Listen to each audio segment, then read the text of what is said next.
very good evening, students. We will start some concepts of the Bohr model. I am giving this lecture so that first point is an atom is made up of three particles, that is electrons, protons and neutrons. This was given by the Niels Bohr. Electrons have a negative charge, proton having a positive charge, whereas neutrons have no charge. They are neutral. Second point, they have said that the protons and the neutrons are located in a small nucleus at the center of the atom. You are seeing this diagram, nucleus is present in between.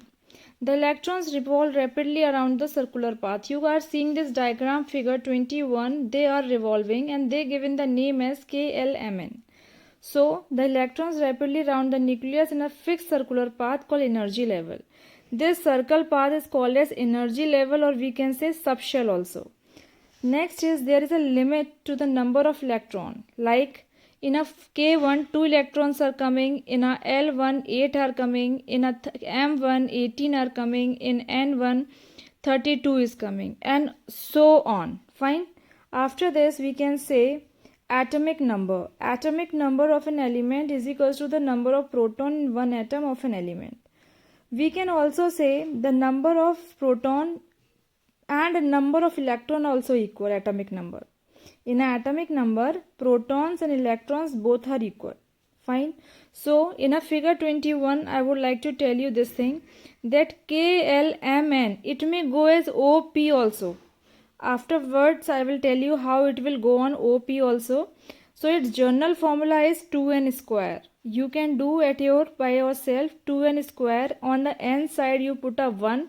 Then you will find in a first shell that 2 electrons are coming, in a second 8 is coming. So only the K having a capacity to take a 2 electrons. L having a capacity to take a 8 electrons, M 18 electrons, N 32 electrons, and so on. It not stop on N, it will more and more O, P, Q, R, S, many are there. Fine. So these are called as energy level, energy shells also we can say, or it is a fixed amount of energy may takes place in this one. After this, in an atomic number, number of protons in one atom of and number of electrons in one neutral atom, means what will happen if the proton is 12, then electron is also be 12, means both are equal it is okay. So atomic number can be said to be the two things. It tells us the number of protons in one atom, it tells the number of electron in one atom. Fine. And what will happen, this atomic number is denoted by the letter Z. For an example, if carbon is 6, so 6 electron is there and 6 proton is there. Understood na? If we can say about oxygen 8. So in a electron is also 8, proton is also 8. Next is the mass number. In a mass number, what we will do? There is a sum of proton and the neutron. Sum of proton and neutron, that is the mass number. So mass number is denoted by the letter capital A. It is done by the capital A.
find out. So if we will do like this, n is equals to 6 we will use, then 6 square, 2 into 6, 6 is a 36, 2 into 36, 72.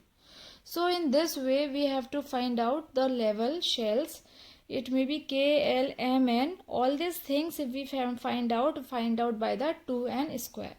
So in the first one they have said the maximum number of electron which can accommodate, that is given by the 2n square.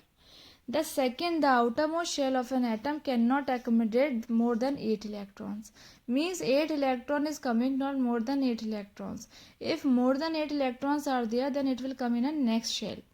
Electrons in an atom do not copy a new shell unless all the inner shells are completely filled with electrons. First of all, the first energy level is fulfilled. Like K will fulfill, then it will go in a L. If L is fulfilled, then it will go in a M. M is fulfilled, then it will go in a N. So these type of things will be taken place. Understood till here? So energy level N is equals to 1 over 2, 3, 4, 5, 6, 7, 8 like this. So understood till here? In the next one they are saying the outermost shell of an atom can accommodate more than 8 electrons. So 8 electrons can accommodate, it means they can form a octet rule. Electrons in an atom do not occupy a new shell unless all the inner shells are completely filled. First of all, we have to complete the inner shell fully. Then we will start the second one shell. Okay. Here one sample problem is there. You can see this sample problem. Here K, L, M, N is there. Fine. So how many electrons will take place? They are saying what is the electronic configuration of X whose atomic number is 12. Now atomic number is 12 means carbon. Carbon is there. So in a carbon if we will do the electronic configuration, it is coming as 2, 8, 2. Okay, 8, 9, 10, 11, 12. Fine. So in a K shell 2 is coming, L 8 is coming, in M 2 is coming. So in this way we will fill the shells. You are seeing the diagram also. Next is sample problem 2. Write the distribution of electrons in carbon atom. Carbon 6 they have given. Now in this one electronic configuration 2 and 4. 2 K coming, 4 L coming. Okay. So in this way we will complete this sample problems. Okay. Various sample problems are there. Those sample problem write down. Now next is the electronic configuration. This is very important. Till 20 you will learn. In this one they have given the symbols, then atomic number they have given, and they have given the electronic configuration. From the last side we will go. Calcium, it is said to be the Ca, atomic number 20. So 20 means it is distributed into 2, 8, 8, 2. Like this it may distributed. Okay. Same potassium 2, 8, 8, 1. Argon 288. Now argon it is written as a black one. Na? So argon is a noble gas because its octet is fully filled. That's why it is coming in a noble gases. Now come on the upside. Upside hydrogen 1, helium 2, lithium 3 is there. So 2, 1, beryllium 2, 2, boron 2, 3. Like this it is going on. Now you can see the neon 10 is there. 2, 8. Last one 8 is fully filled. It means it form a noble gas. 8 is fully filled, octet is fully filled. Sodium 2, 8, 1. 2 will come in a K. K, L will come in a 8. K, L, M. M is coming in a 1. Magnesium 2, 8, 2. K, L, M. Like this you can complete it. Okay. And this table also you have to make it in your copy, students. And learn these elements: hydrogen, helium, lithium, beryllium, boron, carbon, nitrogen, oxygen, fluorine, neon, sodium, magnesium, aluminium, silicon. Okay, silicon, phosphorus, sulfur, chlorine, argon, potassium, calcium. These things you have to learn. And in the electronic configuration, you have to, like that, before we will do the 2, 8, 18, 32. When we will fill like that only. But when we will do the electronic configuration, in the downside you can see electronic configuration we will do like this only. We have to fulfill the octet by the 8. By the 8 we will fill the octet. Here you can see in the downside like 15 phosphorus, 285 means KLM. In a M 5 is coming. Here chlorine 17, 287 means KLM. Okay, like this is the electronic configuration, and please all these things write down in your copy. And students, one thing more I would like to tell you, what I am teaching here, various topics I am giving a revision also, and I am repeating also. Say to your parents to submit the fees. For the 9th IRS students, I am telling, say to your parents to submit the fees on time. Okay, after that we will start the papers also. Unit test is there, so these things write down in your copy. Okay.